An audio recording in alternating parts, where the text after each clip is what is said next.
ప్రభు అయిన యేసుక్రీస్తు నామంలో మీ అందరికీ వందనాలు తెలియజేస్తూ ఉన్నాను.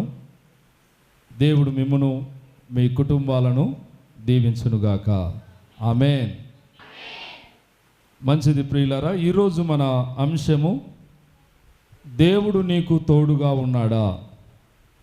సరే, దేవుని యొక్క వాక్యములో ఒక వచనం మనము ఆధారంగా చేసుకొని కొన్ని నిమిషాలు దేవుని మాటలు మనం విందాం. కీర్తనల గ్రంథం 121వ కీర్తన 121వ కీర్తన 4-5 వచనాలు. ఇజ్రాయేలును కాపాడువాడు కొనుకడు నిద్రపోడు,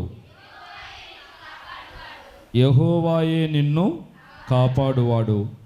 నీ కుడి ప్రక్కన యెహోవా నీకు నీడగా ఉండును. పగలు ఎండ దెబ్బ అయినను నీకు తగలదు, రాత్రి వెన్నెల దెబ్బ అయినను నీకు తగలదు. ఏ అపాయము రాకుండా యెహోవా నిన్ను కాపాడును, ఆయన నీ ప్రాణమును కాపాడును. ఇది మొదలుకొని నిరంతరము నీ రాకపోకల యందు యెహోవా నిన్ను కాపాడును. ప్రియులారా, దేవుడు తన యందు భయభక్తులు గల వారికి ఆయన తోడుగా ఉండి నడిపించే దేవుడుగా ఉన్నాడు. దేవునికి స్తోత్రం. దేవుని తోడు ఎవరికి ఉంటుందో వారి జీవితాలు అంచెలంచెలుగా ఆశీర్వదించబడటం మనం చూస్తాం. మనకు స్నేహితులు తోడుగా ఉంటారు, కొన్ని రోజులే ఉంటారు. అన్నదమ్ములు తోడుగా ఉంటారు, కొన్ని రోజులే ఉంటారు. మన కడుపున బిడ్డలు మనకు తోడవుతారు అని అనుకుంటాం, వారు కూడా కొన్ని రోజులే మనకు తోడుగా ఉంటారు.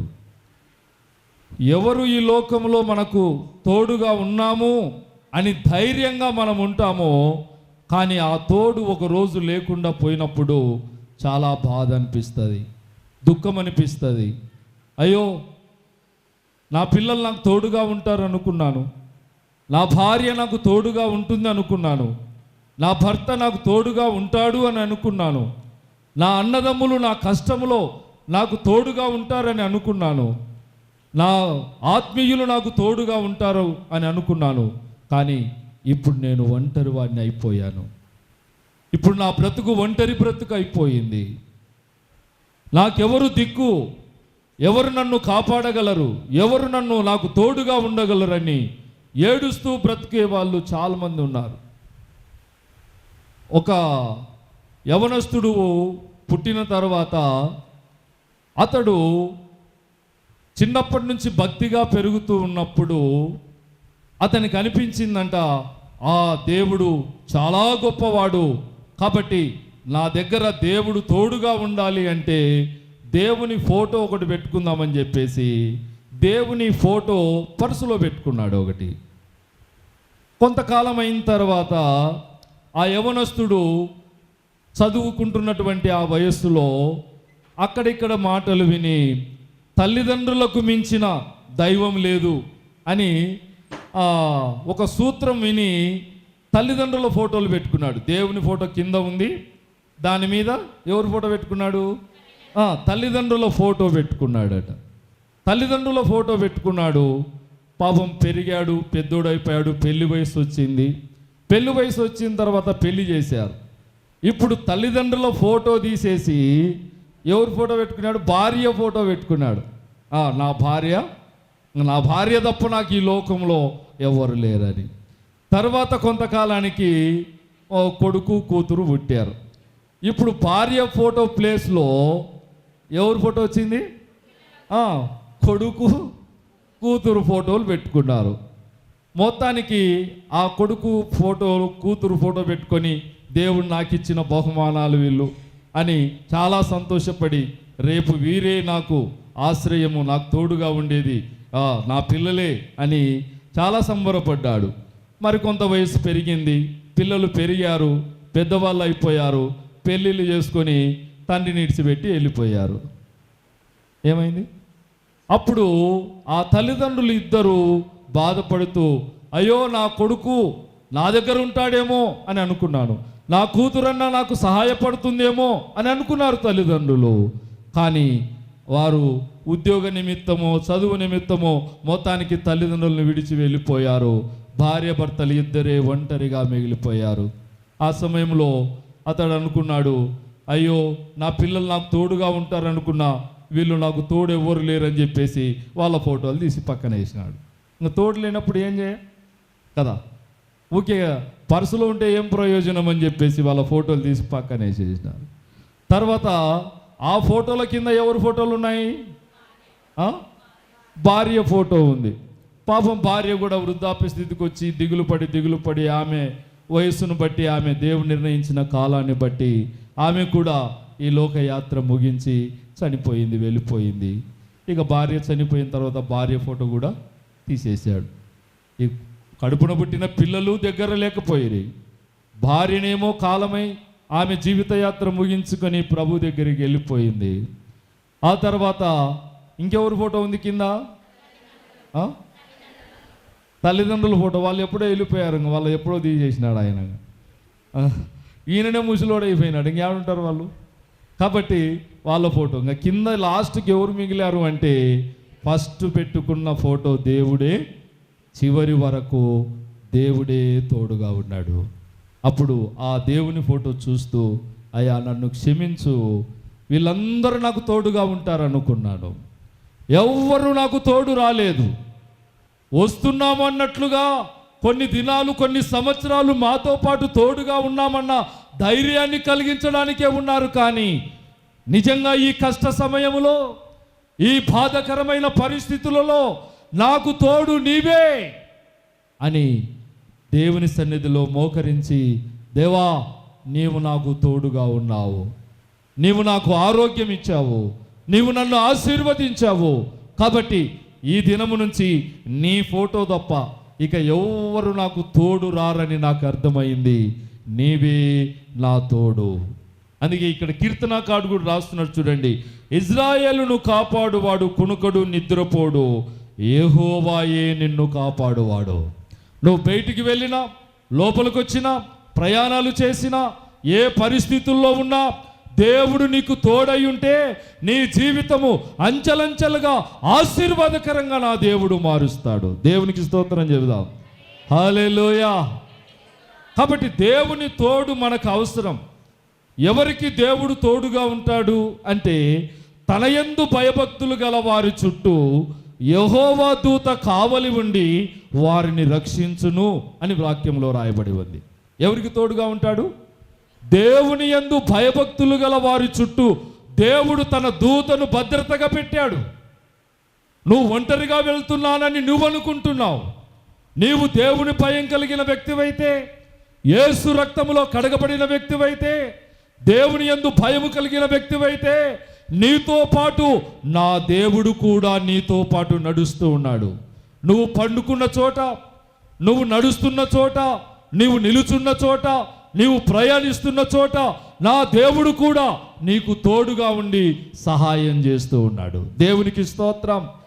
నీ కష్టములో ఆయన విడిచిపెట్టాడని నువ్వు అనుకుంటున్నావేమో, నీ కష్టములో కూడా నీకు తోడుగా ఉండి ఆ కష్టాన్ని తొలగించి నిన్ను బాగు చేయటానికి ఆయన ఇష్టపడుతున్నాడు. దేవునికి స్తోత్రం. హల్లెలూయా. ఇందాక సురేష్ సాక్ష్యం చెప్పాడు కదా, తన కష్టమైన పరిస్థితుల్లో దేవుని సన్నిధిలో ప్రార్థన చేసుకున్నాడు. ఆపరేషన్కి వెళ్ళే మూమెంట్లో దేవుడు అద్భుతం చేశాడు. ఆపరేషన్ కూడా దేవుడు తొలగించి ఆశ్చర్య కార్యాన్ని చేశాడని ఇప్పుడే సోదరుడు సాక్ష్యం చెప్పాడు. అంటే దేవుని యందు భయభక్తులు కలిగి, దేవుని మీద ఆశ పెట్టుకొని, దేవుడు నాకున్నాడు అనే ఎవరైతే ధైర్యంతో నిలబడతారో వారి జీవితాల్లో నా దేవుడు అద్భుతం వెంట అద్భుతాన్ని దేవుడు జరిగిస్తాడు. దేవునికి స్తోత్రం. కాబట్టి ఈ దినం దేవుని సన్నిధిలో ఉన్న మనకెవరు లేరని దిగులు పడాల్సిన పని లేదు. మన బంధువులు లేరని దిగులు పడాల్సిన పని లేదు. అన్నదమ్ములు నాకు తోడు లేరని దిగులు పడాల్సిన పని లేదు. దేవుడు మనల్ని ప్రేమించి మన కొరకు ప్రాణం పెట్టి, మన కొరకు రక్తము చిందించి, మనల్ని పాప శాపముల నుంచి విడుదల కలిగించడం కొరకు తన శరీరంలో ఉండే చివరి రక్తపు ఒట్టు వరకు కార్చిన యేసయ్య నీకు తోడుగా రాబోతున్నాడు. ఆమేన్. హల్లెలూయా. నా దేవుడు నీకు తోడై ఉంటే ఈ లోకంలో ఎన్ని ఆటంకాలు వచ్చినా, ఎన్ని శోధనలు వచ్చినా, ఎన్ని బాధలు కలిగినా, ఎన్ని సమస్యలు తారుమారైనా, పరిస్థితులు ఏమైనా ఆశీర్వాదకరంగా మన దేవుడు మారుస్తాడు. దేవునికి స్తోత్రం కలుగును గాక. హల్లెలూయా. కాబట్టి ఒక మనిషికి దేవుడు తోడుగా ఉంటే దేవుడు ఎంత ఆశీర్వదిస్తాడు, ఆ మనిషి అంత దీవించబడతాడు. దావీదు తన పొజిషన్ అంటే ప్రారంభ పరిస్థితి ఎలాంటిది అంటే, ఆ ఇంట్లో ఉన్నటువంటి సోదరులందరిలో చిన్నవాడు, కుమారుల్లో చాలా చిన్నవాడు, అందరికంటే చిన్నవాడు. అందరి దృష్టిలో దావీదు వాళ్ళ ఇంట్లో ఏంటంటే లెక్కల్లో లేనివాడు, అంటే వీడు ఒక పనికిరానోడు అని. దావీదు అంటే వాళ్ళ ఇంట్లో వీడు ఒక పనికిరానోడు కాబట్టి ఏదో ఒక పని చేయని అని ఒక గొర్రెలు కాయటం కోసం, గొర్రెలను మేపడం కోసము అరణ్యానికి పంపించేవారు దావీదును. అంటే దావీదు ఆ గొర్రెలు మేపుకుంటూ దేవుని సన్నిధిలో పాటలు పాడుతూ ఆనందిస్తూ దేవుని సన్నిధిని అనుభవిస్తూ దేవుని యొక్క తోడు దావీదుకు ఎంత ఉంది అంటే, బైబిల్లో చాలా సందర్భాల్లో యెహోవా దావీదుకు తోడయుండెను అనే పదాలు రాయబడి ఉంటాయి. దేవునికి స్తోత్రం. హల్లెలూయా. వాళ్ళ ఇంట్లో దావీదంటే లెక్కలేదు. దావీదంటే వీడు ఒక వేస్ట్ క్యాండిడేట్ కాబట్టి వీడు గొర్రెలుగా ఆయనకేనే పనికొస్తాడు. మిగిలిన కుమారులు ఒక నలుగురేమో సౌలు సైన్యములో సైనికులు కొంతమంది. కానీ దావీదు వీడు సైన్యానికి పనికిరాడు, ఇంట్లో పని చేయడానికి పనికిరాడు. వీని పని ఏంటి? గొర్రెలు కాసే పని. సరిపోయిద్ది అనుకున్నారు, వాడిని గొర్రెలు కాయడానికి పంపించేవారు. కానీ ఆ అరణ్యములో గొర్రెలు కాస్తూ దేవుని యందు భయభక్తులు కలిగి దేవుడు నాకు తోడుగా ఉండాలని ఎంత ఆరాటపడ్డాడో దావీదు, ఎంత ఆశపడ్డాడో. అంటే దేవుని తోడు మనకు కావాలని ఆశ మనలో ఉండాలి. దేవుడు నాకు తోడుంటే నాకు ఈ జబ్బు తగ్గిపోతుంది, దేవుడు నాకు తోడుంటే నాకు వచ్చే సమస్యల నుంచి నేను విడుదల పొందుతాను, దేవుడు నాకు తోడుగా ఉంటే నా కష్టములో నేను పైకెక్కగలుగుతాను, నా కష్టములో నుంచి నేను బయటికి రాగలుగుతాను, దేవుడు నాకు తోడుగా ఉంటే నాకు ఎదురవుతున్న ఆర్థిక పరమైన ఇబ్బందులన్నిటి నుంచి నా దేవుడు తన మహిమైశ్వర్యములో నుండి ప్రతి అవసరత నా దేవుడు తీరుస్తాడు అన్న నిరీక్షణ నీకు కలుగుతుంది. నీ అవసరతలన్నీ నా దేవుడు తీరుస్తాడు. దేవునికి స్తోత్రం. హల్లెలూయా. కాబట్టి దావీదు గొర్రెలు కాసుకుంటూ ఒక కొండను, ఆ పర్వతాన్ని చూస్తూ, ఆ సియోను కొండను చూస్తూ ఆ కొండను ఎక్కాలన్నటువంటి ఆలోచన, ఆతృత తన మనసులో నిండుకొని పోయింది. ఒకరోజు దేవుని సన్నిధిలో ప్రార్థన చేస్తున్నాడు దావీదు. దేవా, నేను ఎక్కలేనంత ఎత్తైన కొండ మీదికి నన్ను ఎక్కించు అని ప్రార్థన చేస్తున్నాడు. నేను ఆ కొండను ఎక్కాలి. ఆ కొండ చుట్టే గొర్రెలు మేపుతున్నాడు, తిరుగుతూ ఉన్నాడు. ఆ కొండను ఎక్కడం కోసము దావీదు ఒక కీర్తనలో ప్రార్థన చేస్తున్నాడు. దేవా, నేను ఎక్కలేనంత, చెప్పండి, నేను ఎక్కలేనంత ఎత్తైన కొండ మీదికి నన్ను ఎక్కించు అంటున్నాడు. అంటే ఆ ఉన్నతమైనటువంటి ఆ కొండను ఎక్కడం కోసము దావీదు ప్రార్థన చేస్తూ ఉన్నాడు. మనమేమనుకుంటాం? కొండను ఎక్కడానికి ప్రార్థన చేయాలనా అని అనుకుంటాం కదా. కానీ అందులో ఒక మర్మం ఉంది. ఆ కొండను ఎక్కడానికి దావీదు ఎలా ప్రార్థన చేశాడు అనుకుంటున్నారు? తన ప్రాణము తల్లడిల్లేటట్లుగా ప్రార్థన చేశాడట. మామూలు ప్రార్థన చేయలేదు. తన ప్రాణము తల్లడిల్లేటట్లుగా దావీదు ఏడుస్తూ దేవా నేను ఆ కొండను ఎక్కాలి అని ప్రార్థన చేస్తున్నాడు. ప్రియులారా, ఆ చిన్న వయసులో నుంచి ఒక ఉన్నతమైన స్థితిలోనికి ఎదగాలన్న ఆశ ఉంది. ఈరోజు ఇక్కడ కూర్చున్న యవ్వనస్తులు, మీ చిన్న వయస్సు, రాబోయే దినాల్లో మీరు ఉన్నతమైన స్థితిలోనికి నా దేవుడు మిమ్మల్ని ఎదిగించునుగాక. ఆమేన్. ఇప్పుడున్న స్థితి రేపు ఉండదు మీకు. ఈ కాలేజ్ చదువులు అయిపోతే పెద్ద పెద్ద ఉద్యోగాలు వస్తాయి మీకు. ఇంకా పెద్ద పెద్ద సిటీస్లో మీరు ఉద్యోగాలు చేయాల్సి ఉంటుంది. ఇంకా ఇతర దేశాలకు కూడా వెళ్ళాల్సిన అవసరం ఉంటుంది. ఆశీర్వాదం వెంట ఆశీర్వాదం. తన యందు భయభక్తులు కలిగిన వారిని ఆయన ఆశీర్వదిస్తూనే ఉంటాడు. ఆఫ్టర్ ఆల్ ఒక గొర్రెలు కాసుకునేటువంటి దావీదును దేవుడు ఇజ్రాయేలు 12 గోత్రాలకు రాజుగా చేశాడు. చప్పట్లు కొడదాం, దేవునికి స్తోత్రం. తన ఆశ ఆ కొండని ఎక్కాలని, ఉన్నతమైన స్థితికి ఎదగాలన్నటువంటి ఆశ మనసు నిండా ఉంది. నీవు కూడా దీవించబడాలని ఆశ నీ మనసు నిండా ఉంటే నా దేవుడు మిమ్మల్ని కూడా హృదయపూర్వకంగా నా దేవుడు ఆశీర్వదిస్తాడు. దేవునికి స్తోత్రం, హల్లెలూయా.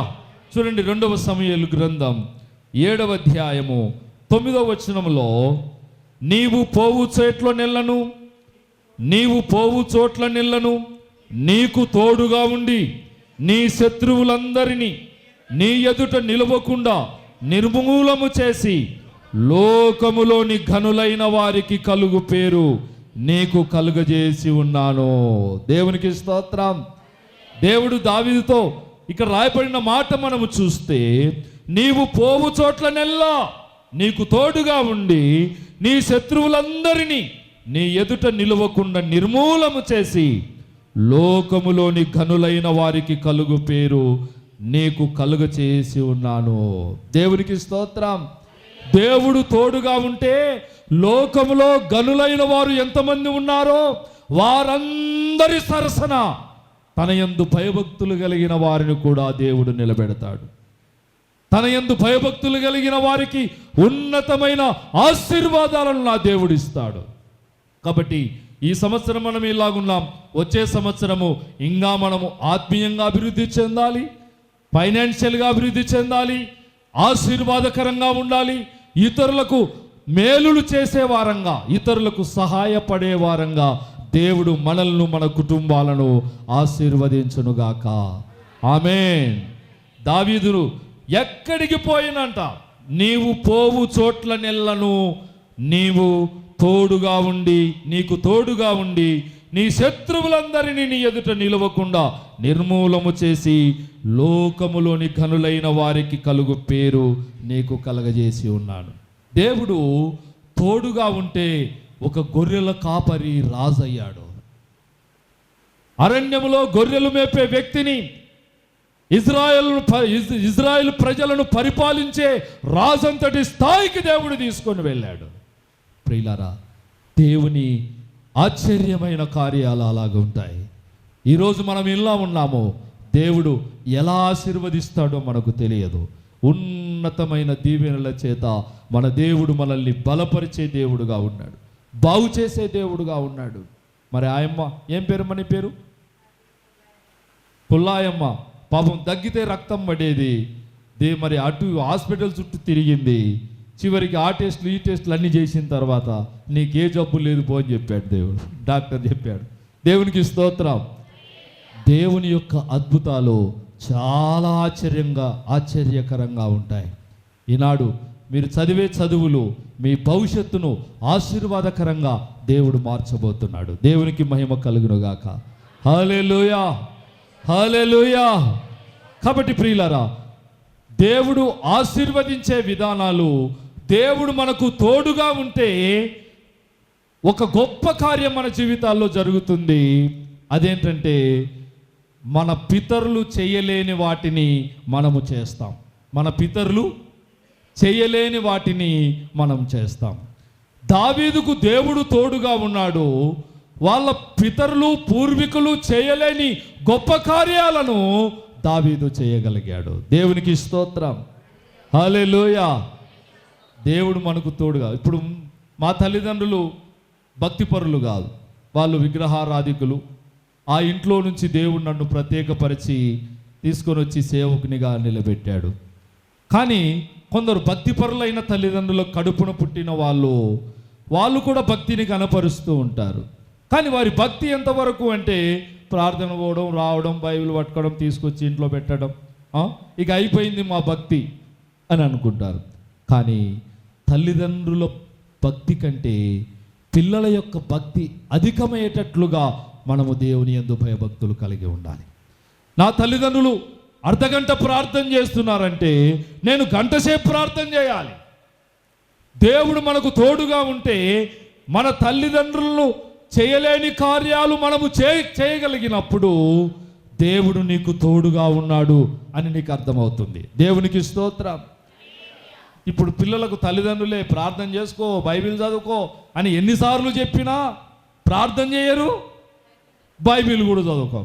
నీ భక్తి సాల్పో, నీ భక్తి నీదే, నా భక్తి నాదే అని తల్లిదండ్రులను వ్యతిరేకించే పిల్లలు కూడా ఉన్నారు క్రైస్తవుల్లో చాలామంది. కానీ అలాంటిది కాదు. తల్లిదండ్రులు కొంచెం భక్తి కను, వాళ్ళు కేవలం ఆదివారం ఆరాధనకు పోయి వస్తున్నారా? కానీ మనము ఆరాధనతో పాటుగా బైబిల్ వాక్యం చదవటం, చెప్పినటువంటి వాక్యం రెఫరెన్సులు మనం రాసుకుంటే వాటి ఇంటికి వెళ్ళి చదవటం, ధ్యానించటం, ఇంకా నా దేవుడు నాతో ఏమైనా మాట్లాడతాడా, ఇంకా నా దేవుడు నాకేమైనా నేర్పించాలనుకుంటున్నాడా, ఇంకా నా దేవుని కొరకు నేను ఎలా బ్రతకాలి, నా ప్రార్థనా జీవితం పెరగాలి. అర్ధగంట చేస్తే గంట చేయాలి, గంట చేసే వాళ్ళు ఇంకొక అర్ధగంట పెంచాలి. అలా సమయాన్ని దేవునితో పెంచుకుంటూ మనము దేవుని యొక్క తోడు అనుభవిస్తూ మనం ఈ లోకంలో దీవించబడాలి. దేవునికి స్తోత్రం. హల్లెలూయా. చూడండి, అదే 2 సమూయేలు గ్రంథం 5వ అధ్యాయము 8 నుండి 10 వచనాల్లో, మరి ముఖ్యంగా 10వ వచనములో, దావీదు అంతకంతకు వర్ధిల్లెను, సైన్యములకు అధిపతియగు యెహోవా అతనికి తోడుగా ఉండెను. చప్పట్లు కొడదాం. దేవునికి స్తోత్రం. హల్లెలూయా. గొర్రెలు కాసే దావీదు, గొర్రెల కాపరి అయినటువంటి దావీదు, అరణ్యముల వెంట పచ్చిక బయళ్ళలో తిరిగేటువంటి గొర్రెలను తోడుకొని వెళ్ళే దావీదు అంతకంతకు వర్ధిల్లెను అని రాయబడి ఉంది. ఎందుకు వర్ధిల్లాడంట? సైన్యములకు అధిపతియగు యెహోవా అతనికి తోడుగా ఉండెను. కాబట్టి ఒక మనిషి ఈ లోకములో దీవించబడాలి అంటే ఆ మనిషికి దేవుని తోడై ఉండాలి. సాతానుడు తోడుగా ఉంటే మనకు దీవెనలు రావు. సాతానుడు తోడుగా ఉంటాడు అంటే 24 గంటలు సెల్ ఫోన్ పిచ్చింటుంది కొంతమందికి. పొద్దున్న లేచిన వాళ్ళ నుంచి ఇక ప్రార్థన ఉండదు, బైబిల్ చదివేది ఉండదు, భక్తి ఏం కనపడదు. ఇంకా వాళ్ళు పొద్దున్న లేచినప్పటి నుంచి సాతాను తోడుగా పెట్టుకుంటారు. అంటే ఆ సెల్ ఫోన్ మనకు అవసరమే, కానీ ఎంత అవసరమో అంతే ఉపయోగించాలి. అంతకు మించి వాడుతున్నామంటే దేవుడు నిన్ను దాటి వెళ్ళిపోయాడు. ఎప్పుడో దేవుడు నిన్ను దాటి వెళ్ళిపోయాడు. దేవుడు దాటి వెళ్ళగానే సాతానుడు నీ చేతుల్లోనికి వచ్చాడు. ఇప్పుడు దేవుని తోడు కంటే సాతాను తోడు వలన నీ జీవితంలో ఆనందము, సంతోషము కోల్పోయావు, సమాధానము కోల్పోయావు, నెమ్మది లేకుండా బ్రతుకుతున్న వాళ్ళు ఉన్నారు, రకరకాలైన సమస్యల్లో ఇబ్బంది పడుతున్న వారు ఉన్నారు. కారణం ఏంటో తెలుసా? దేవుడు నిన్ను దాటి వెళ్ళిపోయాడు. ఒకరోజు రోడ్డు పక్కన ఒక గుడ్డి భిక్షవాడు అడుక్కుంటున్నాడు. యేసయ్య ఆ దారిన వెళ్తూ ఉన్నాడు. ఆ గుడ్డి భిక్షవాడు కేకలు వేస్తూ ఉన్నాడు. వాళ్ళు వచ్చే జనాలందరిని అడుగుతున్నాడు, ఏం జరుగుతుంది ఈరోజు ఈ వీధిలో ఇంతమంది జనసమూహం వచ్చారంటే, ఏం లేదురా అబ్బాయ్, ఎవరు వెళ్తున్నారు?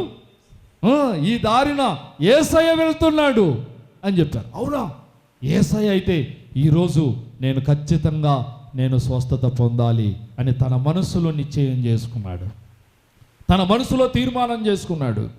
యేసయ్యను పిలిచడం మొదలుపెట్టాడు. కేకలు వేస్తున్నాడు, దావీదు కుమారుడా, ఓ దావీదు కుమారుడా, నన్ను కరుణించు అని బిగ్గరగా కేకలు వేస్తున్నాడు. అక్కడున్న వాళ్ళు చెప్తున్నారు, ఒరే అబ్బాయి, మా మాటలే వినడం లేదు యేసయ్య, నీ మాట ఎక్కడ వినపడుతుంది, గుడ్డోనివి, నువ్వు పోలేవు, నువ్వు ఎందుకు వస్తావు, ఊరుకుండు అన్నారు. అంటే ఆ గుడ్డి భిక్షగాడు, ఈరోజు యేసయ్య నన్ను దాటి వెళ్తే నా బ్రతుకంతా చీకటి బ్రతికే, నా బ్రతుకంతా గుడ్డి బ్రతికే, నా బ్రతుకంతా అంధకారమే అనుకున్నాడు. మనసులో నిర్ణయం చేసుకున్నాడు, ఊపిరి పీల్చుకున్నాడు. బిగ్గరగా, దావీదు కుమారుడా, నన్ను కరుణించు అని కేకలు వేశాడు. ఆ కేకలు అక్కడ ఎంతమంది జనసమూహం ఉన్నా ఆ గుడ్డివాడు వేసిన కేక యేసు ప్రభు చెవుల్లోనికి వెళ్ళింది. యేసు వెంటనే అక్కడ ఆగిపోయాడు. ఈరోజు నన్ను దాటిపోతే నా బ్రతుకంతా చీకటే అనుకున్నాడు. బిగ్గరగా కేక వేశాడు. దేవుని అద్భుతాన్ని అనుభవించాడు. తన అంధత్వం నుంచి విడుదల పొంది ఆయన కొరకు సాక్షిగా బ్రతికాడు. దేవునికి స్తోత్రం. హల్లెలూయా. ఎవరికి దేవుడు తోడుగా ఉంటాడో వారి జీవితాలలో అద్భుతం వెంట అద్భుతము నా దేవుడు చేస్తాడు. దావీదు అంత గొప్ప విజయాలు సాధించటానికి, అంత ఉన్నతమైన స్థితికి ఎదగటానికి, ఇశ్రాయేలు 12 గోత్రాలకు 2వ రాజు కావటానికి సీక్రెట్ ఏంటంటే దేవుడు దావీదుకు తోడుగా ఉండటమే. దేవుడు దావీదుకు తోడుగా ఉండి అద్భుతమైన విజయాలు ఇచ్చాడట. ఆ వచనం 10వ వచనం అదే చెబుతుంది. ఏమని? దావీదు అంతకంతకు వర్ధిల్లెను. ఎందుకు వర్ధిల్లాడంట? సైన్యములకు అధిపతి యెహోవా అతనికి తోడుగా ఉండెను. కాబట్టి దేవుడు మనకు తోడుగా ఉంటే మనం వర్ధిల్లుతాం, మన జీవితంలో ఆశీర్వాదాలు పొందుతాం. దేవుడు తోడుగా లేకపోతే మన జీవితంలో ఆశీర్వాదాలు పొందలేం. కాబట్టి మన భక్తి ఎలాంటి భక్తి ఉండాలంటే, దావీదు భక్తి ఎలాంటిది ఒక చిన్న మాటలో నేను చెప్తాను. దావీదు ఎంత భక్తిపరుడో, దావీదు దేవుని పట్ల ఎంత ఆశ కలిగి ఉన్నాడో, దేవుని ఆ కొండ ఎక్కడం కోసము ఎంత ఆరాటపడ్డాడో. కొండ ఎక్కాలంటే కాళ్ళు బాగుంటే, కాళ్ళు మోకాళ్ళ నొప్పులు లేకుంటే హాయిగా ఎక్కొచ్చు, ఎంత పెద్ద కొండ అయినా. యవనస్తులైతే దావీదు మంచి యవన స్థితిలో ఉన్నాడు. నేను ఈ కొండ ఎక్కాలి అని అనుకుంటున్నాడు. కానీ దావీదు మనసులో కొండ ఎక్కడం అంటే వేరే సంగతి ఏంటంటే, ఆ కొండ మీద యెబూసీయులు అనబడిన శత్రువులు వారు నివాసం చేస్తున్నారు. యెబూసీయులు అనబడిన శత్రువులు ఆ సియోను కొండ మీద గుడారాలు వేసుకొని నివాసం చేస్తూ ఉన్నారు. కాబట్టి ఆ కొండ మీదకి ఎవరూ వెళ్ళలేకపోతున్నారు. ఇజ్రాయేలు మొట్టమొదటి రాజు సౌలు రాజు, ఇజ్రాయేలు జనాంగములో ఎత్తరి అంటే ఎత్తైన వాడు, బలం కలిగిన వాడు, సౌందర్యం కలిగిన వాడు. ఇజ్రాయేలు మొదటి రాజు కూడా ఆ యెబూసీయులను శత్రువులను జయించలేక వారిని అక్కడికి వదిలేశారు. అంటే ఆ సమస్య ఒక్కరోజు సమస్య కాదు, ఇజ్రాయేలీల సమస్య. ఎప్పటి నుంచి? యెహోషువ పాత నిబంధన యెహోషువ కాలంలో వారు కనాను స్వతంత్రించుకునేటప్పుడు ఆ చుట్టుపక్కల ఉండే జాతులందరినీ వెళ్ళగొట్టి కనానును స్వాధీనం చేసుకోండి అని దేవుడు చెప్పాడు. అన్ని రకాలైన జాతులను వారు వెళ్ళగొట్టారు, కానీ యెబూసీయులను వెళ్ళగొట్టలేకపోయారు. ఎందుకు యెబూసీయులను యెహోషువ కాలం నుంచి ఎందుకు వెళ్ళగొట్టలేకపోయారు అంటే, వారు బహు దుర్మార్గులంట. యెబూసీయులు ఎలాంటి మనస్తత్వం కలిగిన వాళ్ళు? బహు దుర్మార్గులంట. వారి దేహాలు ఎలా ఉంటాయంటే రాక్షస దేహం కలిగిన వాళ్ళంట. ఎలాంటి దేహం అది? రాక్షస దేహం. రాక్షసులను చూస్తే మనము నిలబడతామా చెప్పండి? రాత్రిపూట ఏదైనా గాలి తిట ఊగితేనే భయపడతారు మనం. నిజంగా రాక్షస వేషం వేసుకొని వస్తే ఇంకెవరు నిలబడతారు? కానీ యెబూసీయులు రాక్షస దేహం కలిగిన వారు, బహు దుర్మార్గులు, క్రూర స్వభావం కలిగిన వారు. అందుకోసమే ఎవరైనా వాళ్ళ దగ్గరికి వెళితే వాళ్ళను చంపేయడమేక అంటే కర్కశంగా, కఠోరంగా వారిని హత్య చేయటము, చంపటము, రాక్షసుల లాంటి స్వభావం కలిగిన వాళ్ళు యెబూసీయులు. అందుకోసము యెహోషువ కాలంలో అందరిని జయించారు, కానీ యెబూసీయులని వీళ్ళు మనకు సరిపోరు వీళ్ళు అన్నట్టుగా. అంటే వాళ్ళ దేహాలు ఎట్లున్నాయంట? రాక్షసుల్లాగా కనపడతారంట వాళ్ళు. కాబట్టి ఈ రాక్షసులతో మనకెందుకు సమస్య అన్నట్లుగా యెహోషువ కాలం దాటిపోయింది, న్యాయాధిపతుల కాలం వచ్చింది. న్యాయాధిపతుల కాలం ఇంచుమించుగా 400 సంవత్సరాలు. యెహోషువ కాలం నుంచి న్యాయాధిపతుల కాలం పూర్తి అయ్యేసరికి 400 సంవత్సరాలు పట్టింది. ఆ తర్వాత ఇజ్రాయేలు మొదటి రాజు సౌలు అయ్యాడు. సౌలు వలన కూడా కాలేదు. ఈ సమస్య ఎప్పటి నుంచి ఉంది? సమస్య 430 సంవత్సరాల సమస్య. నా పూర్వీకులు చేయలేని దానిని, నా పితరులు సాధించలేని దానిని, నా పూర్వీకులు నాకంటే ముందున్న రాజులు కానీ, ప్రవక్తలు కానీ, న్యాయాధిపతులు కానీ, గొప్ప గొప్ప నాయకులు కానీ చేయలేనటువంటి కార్యాన్ని నేను చేయాలి. ఆ కొండ మీద ఉన్న శత్రువులను నేను వెళ్ళగొట్టాలి అన్న ఒక దృఢ సంకల్పముతో దావీదు బిగ్గరగా దేవుని సన్నిధిలో ప్రార్థన చేస్తున్నాడు. దేవా, నేను ఎక్కలేనంత ఎత్తైన కొండ మీదికి నన్ను ఎక్కించు అని తన ప్రాణము తల్లడిల్లేటట్లుగా ప్రార్థన చేస్తూ ఉన్నాడు. మొత్తానికి సౌలు రాజ్యం పోయింది. అతిక్రమమును బట్టి, అవిధేయతను బట్టి సౌలును రాజుగా దేవుడు తీసేశాడు. దావీదును రాజుగా ఎన్నుకున్నాడు. దేవునికి స్తోత్రం. దావీదు జీవితంలో గొర్రెల కాపరి స్టేజ్ నుంచి ఇజ్రాయేలు ప్రజలకు రాజుగా దేవుని చేత ప్రత్యేకించబడి, సమూయేలు ప్రవక్త చేత అభిషేకించబడి ఇజ్రాయేలు ప్రజలకు రాజయ్యాడు. రాజైన రోజు నుంచి తన మనసులో యెబూసీయులను వెళ్ళగొట్టాలి, యెబూసీయుల మీద యుద్ధం ప్రకటించాలి అని దావీదు మనసంతా నిండుకొని ఉంది. మొత్తానికి 7.5 సంవత్సరాలు రాజైన 7.5 సంవత్సరాల తర్వాత యెబూసీయుల మీద యుద్ధం ప్రకటించి 400 సంవత్సరాల నుంచి ఉన్న శత్రువులను దేవుడు వెళ్ళగొట్టేశాడు. చప్పట్లు కొడదాం, దేవునికి స్తోత్రం.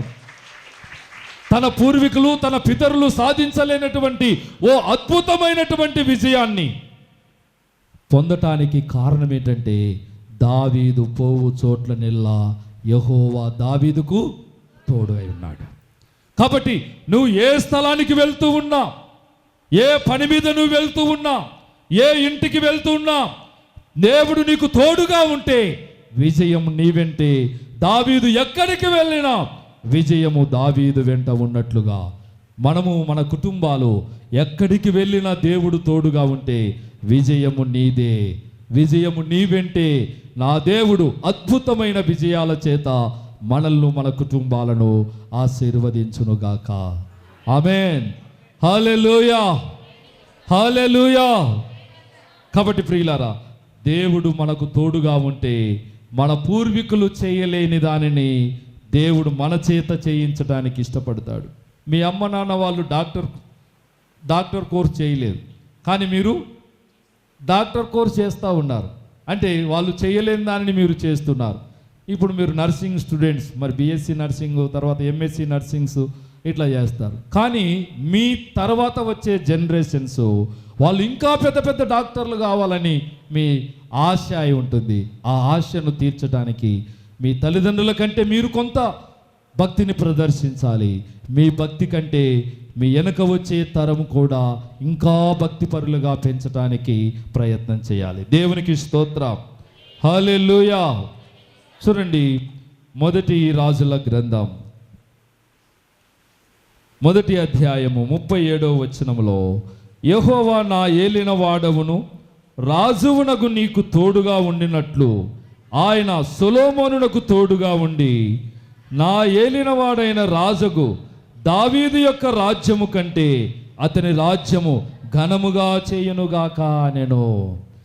దావీదు ఎంత రాజుగా ఉండి పరిపాలన చేశాడో, దావీదుకు తోడయ్యున్నట్లుగానే దావీదు కుమారుడైన సొలొమోనుకు కూడా దేవుడు తోడయ్యుండి దావీదు జీవితంలో చేసిన కార్యముల కంటే, సొలొమోను జీవితంలో దావీదు యొక్క రాజ్యము కంటే అతని రాజ్యము ఘనముగా చేయును.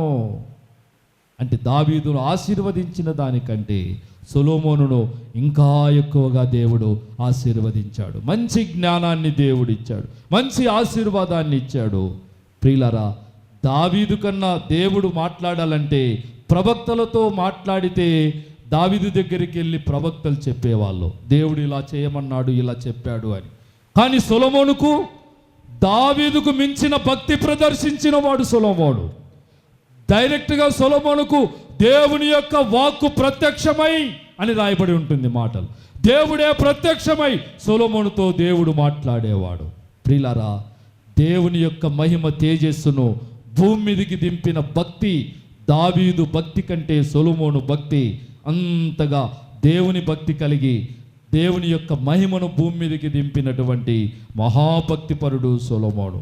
అంటే దీని ద్వారా మనం నేర్చుకోవలసిన పాఠం ఏంటంటే, దేవుడు మనకు తోడుగా ఉంటే మనము భక్తిలో, ఆధ్యాత్మిక స్థితిలో రోజు రోజుకి ఎదుగుతాము, రోజు రోజుకు మన కుటుంబాలు ఆశీర్వాదకరంగా మార్చబడతాయి. కాబట్టి దేవుని ఆశీర్వాదాలు పొందాలి అంటే దావీదుకు దేవుడు తోడయుండి ఎలా రాజును చేశాడో, సొలొమోనుకు దేవుడు తోడయుండి దేవుని మహాప్రపంచములో మహాజ్ఞాని అని పేరు తెచ్చుకునేంత జ్ఞానము దేవుడు సొలొమోనుకి ఇచ్చాడు. కాబట్టి ఇలా భక్తిపరులు ఎందరో, వారందరూ దీవించబడటానికి చిన్న సీక్రెట్ ఏంటంటే దేవుని తోడు వారికి ఉంది. ఈరోజు నేను చెబుతున్న మాట ఏంటంటే, దేవుడు నీకు తోడై ఉంటే నీవు పోవు చోట్లనెల్లా నా దేవుడు నీకు విజయాలు ఇచ్చి అద్భుతాలతో నా దేవుడు ఆశీర్వదించునుగాక. మోకరించండి, చిన్న ప్రార్థన చేద్దాం. దేవుడు నిశ్చయముగా మనకు తోడుగా ఉండి మనల్ని ఆశీర్వదించే దేవుడుగా ఉన్నాడు. ప్రార్థన చేద్దాం.